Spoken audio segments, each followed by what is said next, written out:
David Colomb, bonjour. Bonjour. Vous avez écrit La guerre de l'information, les États à la conquête de nos esprits. Précisément, quand on regarde ces vidéos, est-ce que vous avez le sentiment que Alger est à la manœuvre ? Je le soupçonne fortement. Qu'est-ce qui vous permet de le soupçonner ? Eh bien, le fait que la France ait décidé de reconnaître l'appartenance au Maroc du Sahara occidental, et il ne serait pas étonnant dans de telles conditions que la réaction de l'Algérie soit celle que l'on a connue avec l'Azerbaïdjan quand la France a soutenu l'Arménie à propos du Haut-Karabakh, c'est-à-dire des interférences, des ingérences et des tentatives de subversion. Interférence, ingérence, on reviendra peut-être en deuxième partie de cet entretien sur la nuance qu'il faut mettre dans ces mots. En attendant, je reviens sur ce qu'on vient de voir et peut-être la dernière séquence de cet extrait du sujet d'Axel Chouvel. Si on voit donc qui est une des figures majeures du lobby algérien, puisque c'est d'ailleurs on va voir dans un deuxième extrait, ce qu'il souhaite créer en France, jouer un peu la victimisation auprès même de ses propres troupes et ensuite d'essayer de les souder. Ça fait partie des deux ressorts c'est un ressort fondamental. Pour mobiliser au moins les troupes. C'est ce que l'on appelle une action coordonnée. Dès lors qu'il y a une volonté de cumuler les forces, de cumuler les vues, faire en sorte que les influenceurs se soutiennent les uns les autres, c'est précisément ce qui permet à ces récits de prévaloir dans des environnements informationnels tels que ceux des médias sociaux comme TikTok, qui sont sensibles aux effets de la viralité, aux effets de ces partages, de ces commentaires, qui peuvent être même manipulés. C'est quand ils disent soutenez-vous et repostez-vous. Partagez vos contenus, il a dit liker, c'est le mode d'emploi d'une tactique et d'un mode opératoire bien connu, qui est à l'œuvre sur bien des réseaux sociaux, mais qui est particulièrement efficace depuis quelques mois sur TikTok. Sur cette campagne, que vous inspire justement la polémique et la campagne de ces influenceurs algériens ?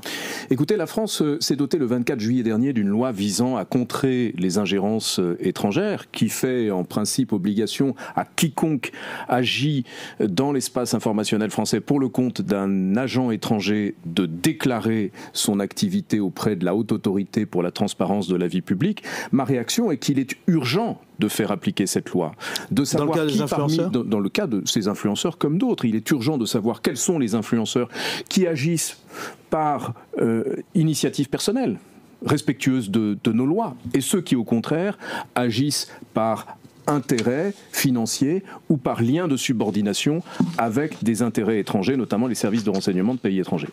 Est-ce que cette offensive des influenceurs algériens peut être efficace ? Il est difficile de le mesurer. En revanche, il faut bien avoir à l'esprit le fait que notre environnement informationnel s'est considérablement fragilisé ces derniers mois du fait de l'essor de l'intelligence artificielle générative qui démultiplie les capacités d'influence, du fait également de la disparition de la quasi-totalité des dispositifs de modération des contenus sur des plateformes telles que X ou désormais aux États-Unis Meta. Il nous faut donc envisager un environnement informationnel beaucoup plus instable et propice à des interférences, des manipulations de l'information, avec le risque toujours d'un passage à l'acte. C'est ce que l'on appelle le terrorisme stochastique. Quand vous appelez à la haine une centaine de milliers d'abonnés ou 1 million d'abonnés, il se peut, statistiquement parlant, que l'un d'entre eux passe à l'acte. Ce n'est pas certain, mais c'est une probabilité d'autant plus forte que vous avez un nombre d'abonnés élevé. Et particulièrement dans des environnements numériques comme ceux de TikTok ou de X, anciennement Twitter, qui sont depuis longtemps propices à la propagation de contenus haineux ou d'appels à la haine et dont les algorithmes sont sensibles, très positivement hélas, à l'expression publique de sa colère et de sa haine. On a des moudjahidines numériques, c'est comme ça d'ailleurs que se désignent ces influenceurs, et en tous les cas justement l'un d'entre eux.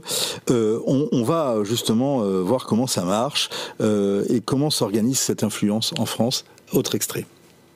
Mehdi Guezar expliquait en effet en octobre 2024 aux médias algériens TSA vouloir créer un lobby algérien afin d'organiser cette diaspora en un réseau d'influence puissant. Une entreprise qui s'illustrait dans un live TikTok disponible depuis septembre 2024 sur YouTube. Moi je vous le dis, on a sur les réseaux, dont toi Mohamed, qui partageait toujours des bonnes ondes, des bonnes vibes sur l'Algérie. Vous êtes, moi je vous appelle les moujahidines, mon épouse, Chef Sherazade, Sam, tout ça, vous êtes des moujahidines 2.0. Moi, c'est moi qui donne l'appellation, d'ailleurs on en rigole. Vous êtes des moujahidines 2.0. Je vous le dis, c'est sincère ce que je le dis. Abdelmajid Tebboune est un moujahid à sa façon. Nous savons d'où nous venons et nous savons où nous allons. Nous connaissons nos parents, nous connaissons nos grands-parents, nous connaissons nos ancêtres, contrairement à bien d'autres peuples. Nous ne sommes pas les fils de n'importe qui. Nous combattrons le harkisme 2.0, nous combattrons les harkis, peu importe les personnes qui veulent nous diaboliser. Nous sommes l'Algérie unie et indivisible. Alors justement, c'est la question. Je vous repose la question, est-ce que cette offensive peut être efficace et pourquoi, au regard de ce qu'on vient de voir ?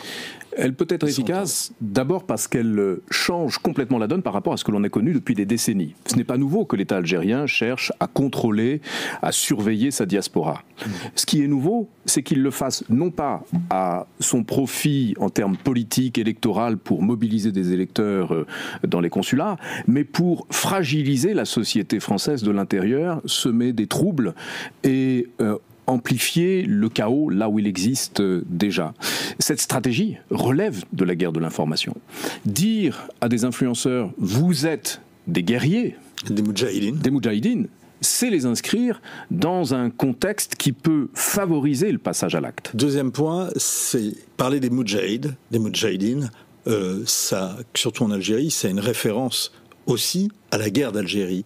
Est-ce que justement, quand on dit nous connaissons nos pères, nos grands-pères, nous savons d'où nous venons, nous savons où nous allons, à la différence de bien d'autres peuples, est-ce que, ou bien de s'attaquer, je cite encore, au harkisme 2.0, est-ce que ça peut mobiliser ces influenceurs qui sont peut-être pas politisés? Démonstration a été faite que cela mobilise bien au-delà des influenceurs algériens.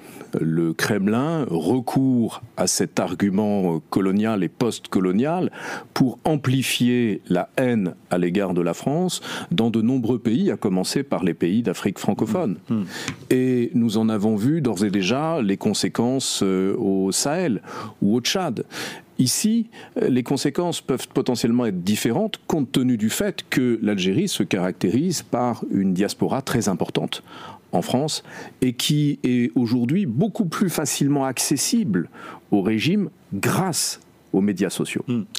Le fait qu'il parle français, parce qu'il pourrait détailler cette stratégie, par exemple en arabe, et par exemple les Français ne pourraient pas comprendre ce qui s'est dit. Là, c'est détaillé en français. Comment vous interprétez ça ? Et est-ce, question subsidiaire, est-ce que c'est aussi, ça vise peut-être certains Algériens de la diaspora qui parlent mieux français qu'arabe ? Vous savez, les études disponibles montrent que le public le plus sensible à ce type de discours est le public de la troisième génération de l'immigration. Cette génération qui, le plus souvent, ne parle pas nécessairement l'arabe. Et qui, par conséquent... Ce sont les petits-fils des immigrés arrivés en France dans les années 60-70 et qui sont en première loge lorsqu'il s'agit de recourir à la propagande sur les réseaux sociaux pour des discours de mobilisation ou, ici, des discours visant à semer le chaos. On a des moudjahidines numériques, ils combattent le harkisme numérique. N'y a-t-il pas aussi des porteurs de valises dans l'influence, dans la guerre que Alger, et en tout cas le régime algérien, mène contre la France? Je pense notamment à ces voix qu'on a entendues sur France 5 autour de l'affaire Boualem Sansal. Il est difficile de répondre à cette question. Il est certain, en revanche, pourquoi c'est difficile ? Et c'est difficile parce que nous manquons de données disponibles et en l'occurrence, c'est le travail des services. Quand on entend un politologue algérien ou Benjamin Stora avoir un petit peu une culture de l'excuse et un peu de la responsabilisation à l'égard de Boualem Sansal, on a quand même des indices, non ? Mais je prends la valise au sens strict. C'est-à-dire qu'il faudrait établir les filières de financement. Cela vaut pour les influenceurs algériens comme pour tous les influenceurs d'autres régimes autoritaires qui s'emploient depuis plus d'une décennie à fragiliser la cohésion sociale dans notre pays et à porter atteinte aux intérêts fondamentaux de la nation. Et c'est là où la loi dont je parlais tout à l'heure, du 24 juillet 2024, visant à contrer les ingérences étrangères, peut, si elle est rapidement mise en œuvre et si elle donne lieu à des sanctions exemplaires, non seulement dévoiler ces filières de financement d'influence qui émanent non seulement de l'Algérie mais d'autres pays, je citerai par exemple le Qatar, pour également permettre de démanteler ces filières qui aujourd'hui s'inscrivent dans un contexte de guerre de l'information qui, tout le monde le comprend bien, n'est pas favorable aux démocraties. Dans l'actualité aussi, David Collomb, il y a des polémiques sur précisément les interférences ou les ingérences. Avec Elon Musk, on va y voir, et cette sortie notamment de l'ancien commissaire européen Thierry Breton. Et je suis certain que précisément, on va prendre toutes les mesures pour s'assurer qu'il respecte la loi. S'il ne la respecte pas, il y a des amendes.